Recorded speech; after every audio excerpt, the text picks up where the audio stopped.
नमस्कार विद्यार्थ्यांनो, माझे नाव माधुरी राजभर आहे। मी तुम्हाला हिंदी हा विषय शिकवणार आहे। आज विद्यालय तुमचा स्वागत करत आहे।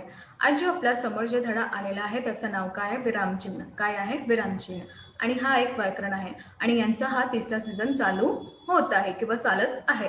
तर याप्रमाणे आपण बघितले की पहिल्या सीझन मध्ये आपण यांची परिभाषा किंवा यांचे काही प्रकार बघितले आणि दुसऱ्या सीझन मध्ये पण आम्ही यांची प्रकारची परिभाषा किंवा काही उदाहरण बघितले। तर याप्रमाणे इथे आपण विरामचिन्हाचे काही प्रश्न किंवा उत्तरे बघणार आहे। तर चला बघूया। बघा, तुमच्या समोर आता पहिला प्रश्न आलेला आहे की नाही? हो, पहिला प्रश्न आलेला आहे। तर पहिल्या प्रश्नाला काय करायचं किंवा कसं करायचं हे आपण चला बघूया। तर पहिला प्रश्न आहे तुमचा, नीचे दिए गए वाक्य में प्रयोग किए गए विराम चिन्ह का नाम लिखो। आता खालती काही वाक्य दिलेले आहे किंवा काही प्रश्न दिलेला आहे, त्यामध्ये कोणता विरामचिन्ह लावलेला आहे त्यांचं नाव आपल्याला लिहायचं आहे। कोणतं चिन्ह पण आहे ते पण बघायचं आहे आणि कोणता विरामचिन्ह आहे ते आपल्याला बघायचं आहे। तर चला बघूया। तर पहिला प्रश्न काय आहे? अब मैं अपना दुखड़ा क्या सुनाऊं। आता मी तुम्हाला आपला दुखड़ा काय ऐकू। तर याप्रमाणे तुम्ही बघणार की इथे काय आहे? प्रश्न सूचक चिन्ह आहे किंवा प्रश्नवाचक चिन्ह आहे। तर याबद्दल तुम्ही बघणार की इथे प्रश्न जे आहे आम्हाला पूछलेला आहे किंवा विचारत आहे की मी आपला स्वतः दुखड़ा कोणाला सुनावू, म्हणजे काय सुनावू। तर याबद्दल हा प्रश्न विचारून जात आहे आणि यांना आपण काय म्हणतात? प्रश्नवाचक चिन्ह असंही म्हणतं। काय म्हणतात? प्रश्नवाचक चिन्ह असंही म्हणतं। दुसरा आहे आपल्या समोर आलेला, तो क्या भूत इंसानों जैसे होते हैं। तर काय भूत, जे भूत आहे ते इंसान जसं होतं का? इंसान सारखं होतं किंवा माणसासारखं होतात का? तर याबद्दल मी तुम्ही पाहणार की इथे असं चिन्ह दिलेलं आहे। काय चिन्ह दिलेलं आहे? असं चिन्ह दिलेलं आहे। तर यांना आपण काय म्हणतात? दोहरा उद्धरण चिन्ह किंवा प्रश्नवाचक चिन्ह। तुम्ही बघणार की याबद्दल की प्रश्नवाचक चिन्ह पण आहे, तर तुम्ही कसं करू शकता? दोघंही लिहू शकता। असं नाही की तुमचा जे गलत होणार असं नाही, काही पण नाही। जे चिन्ह अगर एका प्रश्नामध्ये किंवा एका वाक्यात 2 चिन्ह दिलेलं आहे किंवा 3 चिन्ह दिलं आहे, तर तिघही चिन्हाचं तुम्हाला नाम लिहायचं आहे, ते नाही गलत होणार। जसं इथे बघा तुम्ही, परत मी सांगत आहे की दुसरा प्रश्न तुमचा, तो क्या भूत इंसानों जैसे होते हैं। तर हा जे चिन्ह आहे ते कोणतं आहे? दोहरा उद्धरण। कोणतं आहे? दोहरा उद्धरण। आणि आता तुम्ही पाहणार की यांच्या समोर असं चिन्ह पण दिलेले आहेत ना, तर यांना पण तो आपल्याला वापर करायचा आहे, कारण की ते पण आहे तिथे। तर यांना आपण प्रश्नवाचक चिन्ह पण म्हणतात, म्हणजे दोघं पण आहे इथे, दोहरा उद्धरण चिन्ह आणि इथे प्रश्नवाचक चिन्ह हे पण आहेत। कळतं की नाही? हो। तर आता आपण तिसरा बघूया। तिसरा बघा, अरे असं चिन्ह मैं फस गई। तर याप्रमाणे तुम्ही बघणार की इथे 2 चिन्ह आलेलं आहे। कोणकोणता? 2 चिन्ह आलेलं आहे। पहिला आहे विस्मयसूचक चिन्ह, जे इथे आहे। काय आहे? विस्मयसूचक चिन्ह। आणि दुसरा आहे पूर्णविराम, कारण की हा जे वाक्य आहे तुमचा पूर्ण झालेला आहे, तर यांना आपण पूर्णविराम असंही सांगते। तर याप्रमाणे तुम्ही बघणार की इथे 2 चिन्ह आलेलं आहे। पहिला विस्मयसूचक चिन्ह आणि दुसरं जे तुमचं आलेलं आहे पूर्णविराम चिन्ह। तर याबद्दल आपल्याला 2 चिन्ह भेटलेलं आहे। आता बघा, तुमच्या समोर आलेला आहे आता चौथा, पाचवा आणि सहावा हा प्रश्न आलेला आहेत की नाही? हो। तर चला बघूया। बघा, इनके गुण तो मैं अभी अभी देख चुकी हूँ। यांचा गुण तो मी आता पाहिलेले आहे। तर याबद्दल यामध्ये तुम्ही बघणार की इथे अभी अभी म्हणजे 2 शब्दाला एक चिन्ह स्वरूपात दिलेले आहे। तर यांना काय म्हणतात? आपण योजक चिन्ह म्हणतात। काय म्हणतात? योजक चिन्ह। आणि हा जे शब्द आहे ते पूर्ण झालेला आहे, तर याबद्दल इथे पण पूर्णविराम असंही सांगत आहे। तर हा दोघं कोणचा शब्द आहे? योजक चिन्ह किंवा पूर्णविराम चिन्ह असं दोघंही दिलेले आहेत। कळलं की नाही? हो। आता पाचवा बघूया। रामधारी सिंग दिनकर बडे कवी थे। रामधारी सिंग दिनकर हा खूपच मोठा कवी होता। तर याप्रमाणे तुम्ही बघणार की हा दिनकर असं चिन्ह दिलेलं आहे। तर हा कोणता चिन्ह आहे? इकहरा उद्धरण चिन्ह। कोणता आहे? इकहरा उद्धरण चिन्ह। तर याप्रमाणे हा शब्द पण पूर्ण झालेला आहे, तर इथे काय होणार? पूर्णविराम होणार। काय होणार? पूर्णविराम। तर इथे इकहरा उद्धरण चिन्ह आणि पूर्णविराम चिन्ह हा दोघं चिन्ह आलेला, इकहरा उद्धरण चिन्ह आणि पूर्णविराम चिन्ह असं दोघंही आलेला आहेत। आता आपला समोर आलेला आहे प्रश्न 6वा। एकता है जहां हा चिन्ह खुशहाली है वहा असं चिन्ह. तर याप्रमाणे तुम्ही बघणार की इथे इकहरा उद्धरण चिन्ह आणि पूर्णविराम दिलेले आहे. तर याप्रमाणे इथे अल्पविराम बी दिलेले आहे. तर याप्रमाणे तुम्ही बघणार की हा जे चिन्ह दिलेला आहे त्यांचा प्रयोग करूया आणि हा चिन्ह यांचा दिलेला आहे. कळलं की नाही? लवकरच लवकर सांगा. कळलं. छान. आता बघा तुमच्या समोर आलेला आहे प्रश्न 7वा. कोणता? प्रश्न 7वा आलेला आहे. बघा, कोई कुछ कर सकता है, इथे असं चिन्ह, तो वह हम ही है. कोणी काही पण करू शकतात, ते कोण आहे? आम्ही पण आहे. तर इथे अल्पविराम पूर्णविराम असं दोघंही चित्र दिलेले आहे.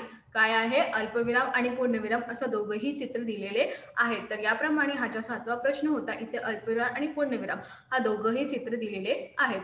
आता इथे बघा 8वां, चित्रकार ने सेट को सुंदर चित्र बनाया. चित्रकार ने सेट का सुंदर चित्र बनाया.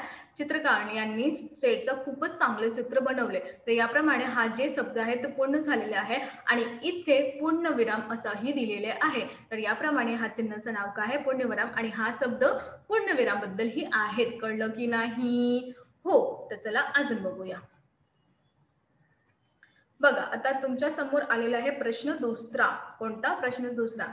निम्नलिखित विराम चिन्हों को चुनकर उनके नामों के सामने लिखो. आता इथे बघा अ विभाग दिलेला आहे आणि ब विभाग आणि इथे उत्तरचा कर्णाचा. तर इथे आपल्याला काही चिन्हाचं नाव दिलेलं आहे आणि इथे शोध करायचा आहे आणि इथे यांचा चिन्हाचा नाव लिहायचं आहे. तर पहिला आपण चिन्ह बघूया कोणकोणतं आहे. बघा, तर पहिला आहे तुमच्या विस्मय सूचक चिन्ह. पहिला काय आहे? विस्मय सूचक चिन्ह. दुसरा अल्पविराम. दुसरा काय आहे? अल्पविराम.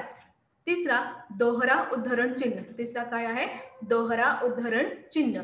चौथा प्रश्नसूचक चिन्ह. कोणता आहे? प्रश्नसूचक चिन्ह. पाचवा पूर्णविराम. पाचवा कोणता आहे? पूर्णविराम. सहावा तुमच्या समोर आलेले आहे योजक चिन्ह. कोणता? योजक चिन्ह. आणि सातवा इकहर उद्धरण चिन्ह. काय आहे? इकहरण उद्धरण चिन्ह. आणि 8वा जो तुमचा आहे ते कोणता आहे? कोष्टक. तर याप्रमाणे इथे 8 विरामचिन्ह दिलेले आहे किंवा विरामचे नाव दिलेले आहे. तुम्हाला उत्तर शोधायचं आहे की इथे कोणता चित्र कुठे आहे आणि त्यांच्या समोर लावायचं आहे. कळतं? हो. तर चला बघूया यांचे उत्तर. तर इथे अशा प्रमाणे उत्तर दिलेले आहे. बघा, विस्मय पहिला कोणता होता तुम्हाला? विस्मय सूचक चिन्ह. तर असा आहे, त्यांचं चिन्ह कसं आहे? असा आहे. दुसरा होता अल्पविराम. दुसरा कोणता होता? अल्पविराम. तर याचे चिन्ह असंही दिलेले आहेत. तिसरा तुम्हाला होता दोहरा उद्धरण चिन्ह. कोणता होता? दोहरा उद्धरण चिन्ह. तर यांचा प्रयोग कशासाठी होतो किंवा यांचं असं चिन्ह दिलेले आहेत. चौथा तुमचा होता प्रश्नसूचक चिन्ह. काय होता? प्रश्नसूचक चिन्ह. तर असा यांचा असं आहे. प्रश्नसूचक चिन्ह यांचा असं आहे. पाचवा होता पूर्णविराम. कोणता होता? पूर्णविराम. तर याचा चित्र असा आहे. सहावा तुमचा होता योजक चिन्ह. कोणता होता? योजक चिन्ह. तर कसं आहे? असं या आहे तुमचा योजक चिन्ह. सातवा होता इकहरण उद्धरण चिन्ह. क्या होता? इकहरण उद्धरण चिन्ह. तर याबद्दल हा चिन्ह दिलेले आहे. 8वा कोष्टक चिन्ह. तर याप्रमाणे इथे दिलेले आहे. तर याप्रमाणे तुम्ही बघणार की इथे विभाग अ मध्ये चिन्ह दिलेलं आहे आणि त्यांच्या समोर त्यांचं उत्तर पण दिलेले आहे. कळलं की नाही? हो. आता आपला समोर आलेला आहे किंवा तुमच्या समोर आलेला आहे प्रश्न तिसरा. कोणता? प्रश्न तिसरा. बघूया. नीचे दिए वाक्य में उचित स्थान पर विराम चिन्ह लगाओ. खालती काही वाक्य दिलेलं आहे. तुम्हाला त्या वाक्यात विराम चिन्ह लावायचा आहे. तर चला बघूया. बघा पहिला, आप तयारी कीजिए. बघा, आप तयारी कीजिए, ठिकाणा मैं बताता हूँ. तर या प्रश्न तुमचा आहे. तुम्ही तयारी करा, ठिकाणा तुम्हाला मी सांगणार. तर याप्रमाणे इथे बघा, इथे चिन्ह दिलेले आहे ते कोणतं आहे तुम्ही मला सांगा. कोणतं आहे? दोहरा इकहरण चिन्ह. तर इथे तुम्ही बघणार की इथे अर्धविराम पण दिलेले आहे किंवा अल्पविराम पण दिलेले आहे. तर याप्रमाणे तुम्ही बघणार की आप तयारी कीजिए आणि इथे चिन्ह इकड लावलेले आहे ठिकाणा मैं बताता हूँ. तर याबद्दल हा दोन चिन्ह इथे दिलेले आहे. दुसरं बघा, सबका एक साथ मुंह खुला अंत भला तो सब भला. सगळं जे होते तिथे त्यांचं सगळंच एकह सारखा किंवा एकही वेळ मुंह म्हणजे तोंड खुल्ला की अंत भला म्हणजे अंत भला तर सगळं सब भला. तर याप्रमाणे तुम्ही बघणार की इथे कोणतं चिन्ह लावलेलं आहे. एकच चिन्ह आहे जे तुम्हाला माहित आहे. मी नाही सांगणार की कोणतं चिन्ह आहे. बघा, सबका एक साथ मुंह खुला अंत भला तो सब भला. तर याप्रमाणे असं चिन्ह इथे लावलेला आहे. आता आपण तिसरा बघूया. तीसरा आहे मेरा परिवार टूट सा रहा है, बताइए मैं क्या करूं. माझा जो हे परिवार आहे, माझं जे हे कुटुंब आहे ते तुटून जात आहे. तुम्ही मला कळवा किंवा तुम्ही मला सांगा की मी काय करू. तर याप्रमाणे इथे बघा, मेरा परिवार टूट सा रहा है आणि इथे बताइए मैं क्या करू. तर याबद्दल तुम्हाला कोणतं चिन्ह दिसत आहे हे तुम्हाला माहित आहे. मी नाही सांगणार, इथे मी कोणताही चिन्ह नाही सांगणार, तुम्हाला माहित आहे. आता हे झाले आपला तिसरा. आता तुमच्या समोर आलेला आहे प्रश्न चौथा. बघा, कौन सी चीज मुझे खुशी दे सकती है और तब मुझे जवाब मिल गया. कोणती चीज मला खुशी देणार आहे किंवा आनंदी देणार आहे हे मला जवाब भेटला. तर याप्रमाणे तुम्ही बघणार कोणती चीज मुझे खुशी दे सकती थी, प्रश्नवाचक चिन्ह किंवा प्रश्नसूचक चिन्ह आणि और तब मुझे जवाब मिल गया. तर याप्रमाणे तुम्ही बघणार की इथे दोन चिन्ह दिलेले आहेत.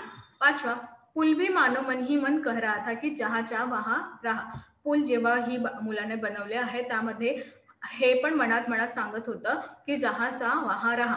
तर याबद्दल बघा की पुल ही मानो मन ही मन कह रहा था जहा चाह वहा रहा. तर तुम्ही बघणार की इथे पण तीन चिन्ह दिलेले आहेत. कळलं की नाही? हो. तर आता सहावा, हुजूर आखिर आपके लिए मैंने हरा घोडा खोज ही लिया. हुजूर तुमच्यासाठी, आखिर म्हणजे तुमच्यासाठी मी हिरवा रंगाचा घोडा पण खोज म्हणजे शोधून आणले. तर याप्रमाणे इथे बघणार की तुम्ही इथे एक चिन्ह दिलेले आहे आणि इथे पण चिन्ह दिलेले आहे. तर याप्रमाणे कसं होलं, हुजूर आखिर आपके लिए मैंने हरा घोडा खोज ही लिया. हुजूर तुमच्यासाठी मी हिरवा रंगाचा घोडा शोधून आणलेला आहे. तर याप्रमाणे तुम्ही बघणार की इथे असंही दिलेले आहे. बघा, अजून प्रश्न सातवा कोणता आहे? प्रश्न सातवा आहे. कोणता आहे? प्रश्न सातवा आहे तुमच्या समोर. सातवा, सेठ ने कह दिया चित्र ठीक नहीं है, दोबारा बनाकर लाओ. सेठ यांनी सांगितले की चित्र व्यवस्थित नाही किंवा चांगले नाही तर तुम्हाला पुन्हा बनवायचं आहे. तर याबद्दल तुम्ही पाहणार आहे की इथे उत्तर बघा, सेठ ने कह दिया आणि इथे एक चिन्ह लावलेला आहे. इथे एक चिन्ह लावलेला आहे आणि इथे बघा चित्र ठीक नाही आहे, तर पण इथे पण एक लावलेला आहे आणि इथे पण दोबारा बनाकर लाव. तर याबद्दल तुम्ही पाहणार की इथे तीन चिन्ह दिलेलं आहे. पहिलं काय, सेठने सांगितले की चित्र ठीक नाही आहे, दोबारा बनाकर लाव. सेठने सांगितले की चित्र जे तुमचं आहे ते चांगले नाही, तुम्हाला दोबारा म्हणजे पुन्हा बनवायचा आहे. आठवा, सुनील बड़ों को तू कहता है उनका आदर नहीं करता. सुनील हे मोठ्यांना तू असा किंवा तुम्ही असं बोलता त्यांचा आदर नाही करतं. तर याप्रमाणे बघा, सुनील बड़ों को तू कहता है आणि हा चिन्ह लावलेला आहे, उनका आदर नहीं करता. सुनील आपल्या मोठ्या लोकांना तुम्ही असं सांगते आणि त्यांचा आदर नाही करते आणि त्यांना असंही म्हणतं. तर तुम्ही बघणार की इथे पण लावलेलं आहे, इथे पण. तर याप्रमाणे असंही यांचं वाक्य दिलेलं आहे.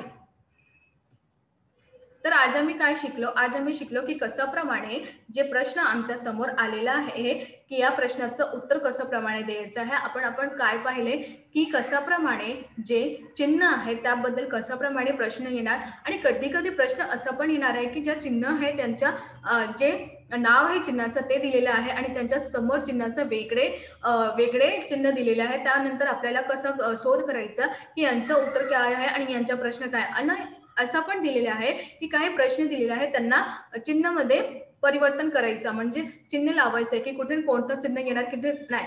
तर आपण यांचं 9 चिन्ह पाहिले आणि 9 खूपच वेगवेगळ्या आहे आणि आपल्या भाषावर या 9 चिन्हाचं किती महत्त्व आहे हे पण आपण पाहिले की जेव्हा आपल्याला असं दिसले की या प्रयोगासाठी किंवा या करण्यासाठी आपल्याला किती प्रयत्न करायचे आहे किंवा काय करायचं आहे याबद्दल आपण पाहिले आणि कशा आहे की याचा चिन्हाचा उपयोग आपल्यासाठी किती आहे की भाषा निर्धारित करण्यासारखा किंवा भाषाला या प्रयोगाचा किती उपयोग आहे हे आपण पाहिले. याबद्दल आपण हे पण शिकलो की कशाप्रमाणे या चिन्हाचा उपयोग आपल्या भाषामध्ये आहेत. जसे एक शब्द लिहिताना आपल्याला कोणत्या चिन्हाचा प्रयोग करायचा आहे किंवा दुसरा शब्द लिहिताना कोणत्या चिन्हाचा प्रयोग करण्यात बाबत आहे हे पण आपण पाहिले. कशाप्रमाणे या सगळ्याचं व्यवस्थित नीटप्रमाणे आपण पाहिले की यांचा वेगवेगळे चिन्ह वेगवेगळ्या शब्दासाठून दिलेले आहेत. कळलं की नाही? लवकरच लवकर सांगा. कळलं. धन्यवाद.